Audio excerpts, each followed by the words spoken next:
Right now on WUFT's First at 5, deputies are searching for answers about who shot and killed a Newberry teen, what his mother wants the public to know about her son and his murder. Plus, coming up, how a disruption at one of the nation's largest shipping ports can delay your delivery.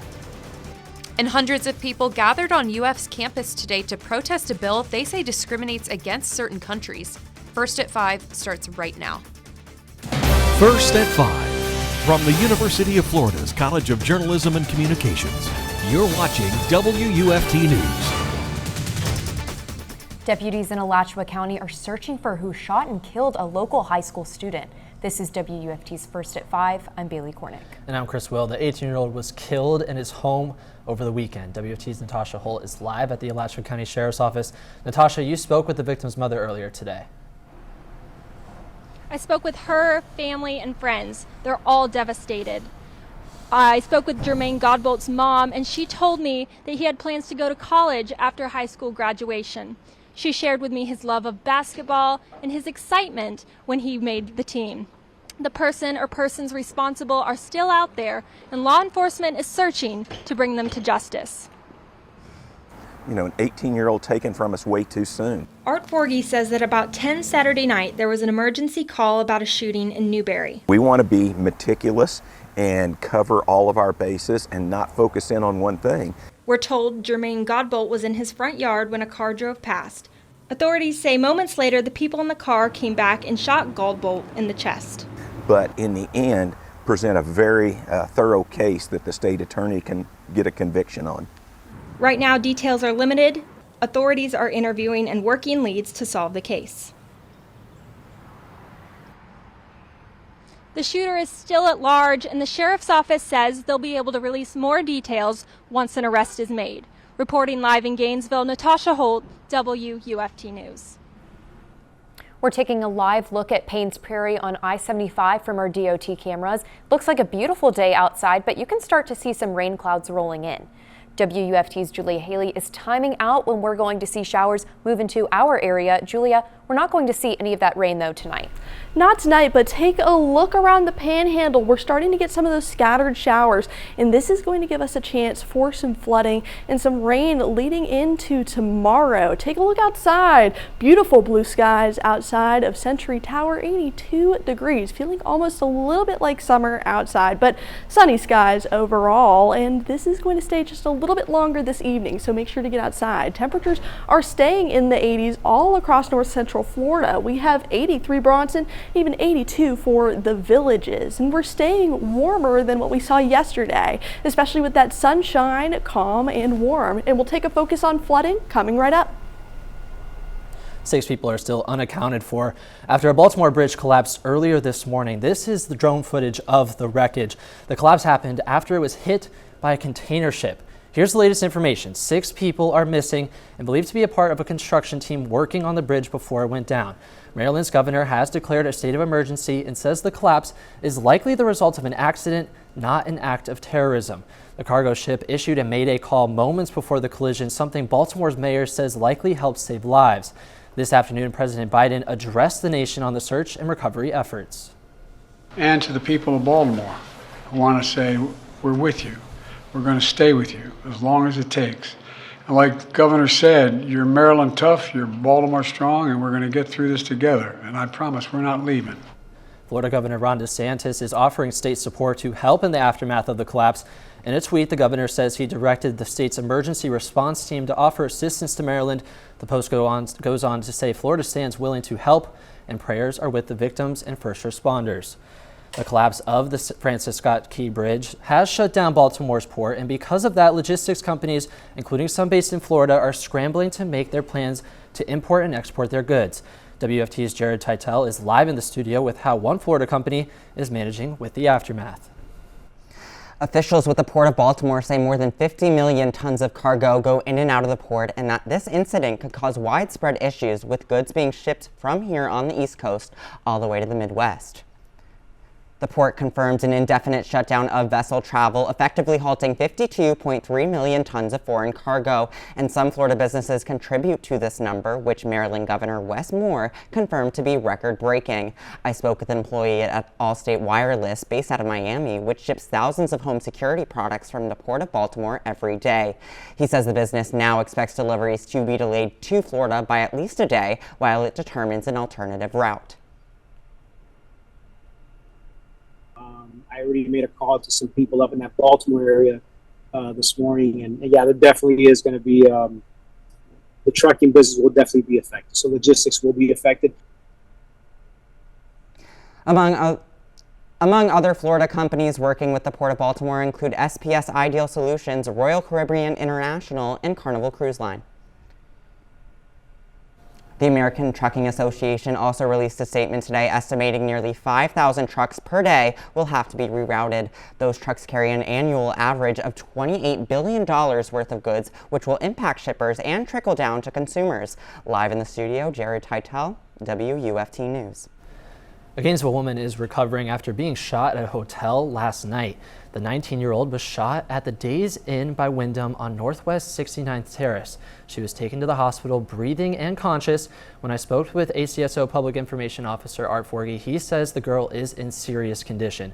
He says nobody is in custody and the investigation is ongoing.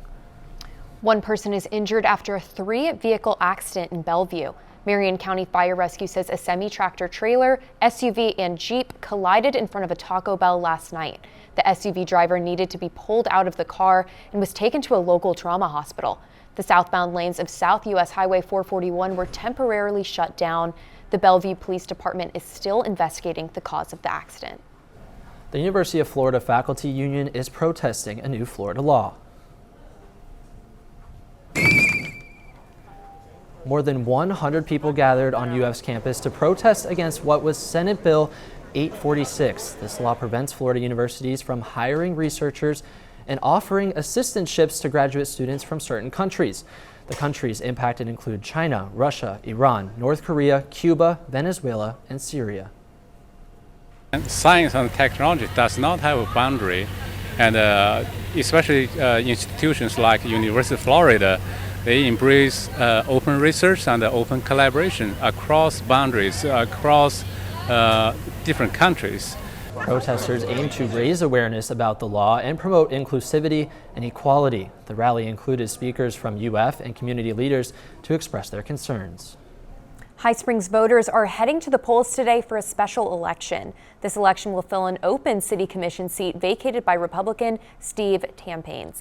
The two Republican candidates, Wayne Bloodsworth Jr. and Chad Howell, are vying for the open seat, and both are political newcomers.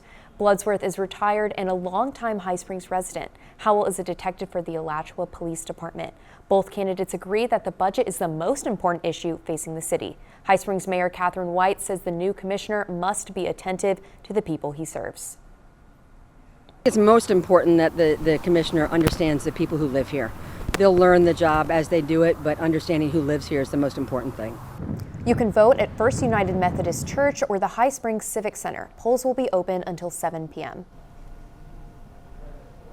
The Alachua County Sheriff's Office is again warning neighbors not to fall for scammers posing as deputies. In a Facebook post, the Sheriff's Office says people keep falling victim to these calls. The scammers tell them they miss jury duty or have a warrant and must make a payment with a gift card or cryptocurrency.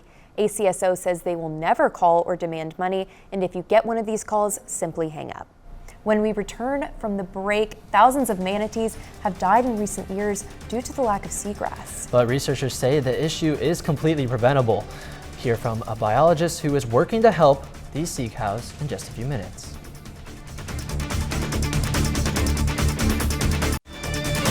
You're watching WUFT-TV News. Welcome back. The Newberry School System will be holding another community meeting tonight at 6. The conversation about a possible charter school conversion has been underway for about a month. Newberry's chief financial officer said budget plan for converting Newberry schools to a charter system would be materially sound. The proposal by Education First for Newberry would focus on transportation funding, teacher pay, and more support for ESE education. School board member and parent Joel Searby said the budget embodies an unwavering commitment to educational excellence and equity. The vote to pass the budget is expected in early April. A record number of manatees died over the last 4 years. Experts say seagrass loss is to blame for the deaths. WUFT's Derrah spoke with researchers about the decline in seagrass and its devastating impacts on our state's manatee population. In 2021, over 1,100 manatees died, followed by 800 in 2022 and over 550 in 2023. The majority of these deaths were caused by manatees starving from the lack of seagrass, and while the numbers may be improving, researchers tell me that this problem is far from over. Experts' concerns are high. Just 3 months into the year, 154 manatees died. Florida's manatee population suffered from 4 years of elevated mortality rates. Manatee biologist TJ Friedrich's frustration stems from this being what they call a completely preventable issue. It takes time, but also it takes funding and people being aware of the issue. And it didn't really get attention until manatees started to die. Some manatee habitats lost as much as 95% of seagrass due to harmful algae blooms. The seagrass is primarily what they eat, so if there are areas that don't have seagrasses, then they don't have anything to eat. More and more people flocking to the Sunshine State hasn't helped. With over 1,000 people moving to Florida every day, pollution is at an all-time high. Seagrass is in decline all throughout the world, and there's a lot of reasons for that. When we all come together to help reduce the amount of nutrient pollution and go out and do seagrass plantings or clam plantings or any type of aquatic restoration, we do see improvements. It's not all hope is lost. Save the Manatee Club, the Center for Biological Diversity, and Defenders of Wildlife filed a lawsuit against the U.S. Fish and Wildlife Service for not updating critical habitats in the state of Florida, which hasn't been updated since it came about in 1976. Those same 3 groups, along with Earth Justice, are suing the Environmental Protection Agency for not doing enough to protect Florida manatees from water pollution, but the case is still pending. Live in the newsroom, Derrah, WUFT News. The Sunshine State is about to get some rain. We're tracking those showers by the hour on the other side of the break. You're watching WUFT-TV News. Cloudy skies are rolling in as we gear up for some rain. Take a look outside of the Ben Hill Griffin Stadium. We have those cumulus clouds and then some more just behind it. Temperatures currently sitting at 82 degrees outside. Exceptionally warm and above average for this time of year. Now let's take a look at those thunderstorms around the Panhandle. We even have a thunderstorm warning around Nashville, just north of Valdosta. And you can see those storms are going to stay throughout the evening as this front continues to move. Temperatures are sitting around the 80s all throughout north central Florida, 83 for Ocala and also the Villages. And if you take a look for your Tuesday evening, those clouds are going to continue to roll through, and as this front moves, it'll feel a little breezy as well, and we're staying warm with those lows above average. Wednesday morning, 67 is your low here in Gainesville, and even 67 for Ocala. And also our flood risk is mostly near Lake City, even some of Gainesville. This means that you have a slight risk. You want to move some of your things inside, especially of course if they are in the grass, as we are expecting some storms and some rain with this isolated showers and also just a marginal risk across north central Florida. For your hour by hour tomorrow, you can see those showers are starting to arrive around the morning and even into the afternoon. So if you have any plans, you want to move those inside. This cold front is going to continue to push. It'll turn into a stationary front, and this stationary front will bring those showers around the afternoon, and you can see some even heavy pockets near Jacksonville into Gainesville as well, and then also nearing around Tampa. So this will last throughout your afternoon. Make sure to move your plans inside side as this continues to pass our area even into Thursday. That future rain looking to be almost 4 inches in Perry and almost 3 inches in Lake City, almost 2 here in Gainesville. So you'll see that wet area. That is what we'll see tomorrow. So it's not going to be the best hair day outside, but as this continues to pass, we'll start to dry out around Friday where you'll see those sunny skies. And also, if you're planning for Easter Saturday, it's going to be sunny, and same for your Sunday, sunny as well. So it's a perfect time to start planning as those highs will rise into the 80s. Now let's take a look at your 7-day as we are expecting that front redrop into the mid 70s, and then we rise once again into the 80s overall. The Florida Gators baseball team is making its way back onto the diamond tonight after a dominant showing against the LSU Tigers last weekend. See what's in store for the Gators tonight in their midweek matchup against the Florida State Seminoles and more after the break.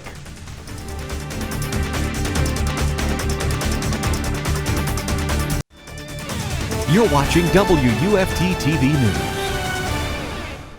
I'm Jack Meyer here with your Tuesday afternoon sports roundup. We're starting off today on the diamond as the Florida Gators baseball team is in Jacksonville for a neutral site matchup with the Florida State Seminoles. Florida is coming off of a monumental series victory over the defending champion LSU Tigers, while FSU was swept by the number 4 Clemson Tigers this past weekend. Both squads are still ranked in this D1 baseball poll, with the Gators coming in at number 6 and the Seminoles coming in at number 17. In the first matchup between these two squads earlier in the season, FSU racked up 13 hits en route to a 12-8 victory. UF will look to even up the series tonight, with freshman Alex Philpott set to take the mound for his 3rd start of the season.